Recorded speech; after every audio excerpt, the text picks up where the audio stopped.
यात्रीवाही बस ओलटी 10 रु अधिक यात्री गुरुतर दुर्घटना घटी नयागढ़ नुआगां थाना पंचुपांडव निकट में आहत मानक प्रथमे नुआगां और पर नयागढ़ जिला मुख्य डाक्तखाना भर्ती कर भुवनेश्वर फुलबाणी जाऊथिबा फ्रेंड्स नामक एक घरोई यात्रीवाही बस 57 नंबर जातीय राजपथ तलक ओलटी पड़ा पर प्राय 35 रु 40 जन यात्री थिबा बेले सेमानक मध्यरु 10 जन यात्री गुरुतर आहत होइचंती।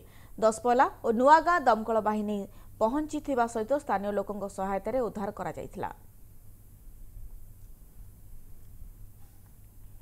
आज सकाल 8 15-20 मिनट समय फ्रेंड्स बट भुवनेश्वर फुलबाणी जाऊला माई साइड जंगल क्रॉस कलापर बोधे कौन ड्राइवर आखि लगी जाइए बट बाँ पटू पशिगला पशिगू गाड़ी उल्टी पड़ा 10-12 जन लोक इंजोर्ड थे। लोक चित्कार शुणी खबर पाई नुआगां आईसी महीपुर फांडी फायर ब्रिगेड लोक मैंने और आम टीम समझ जाकि उद्धार कलु।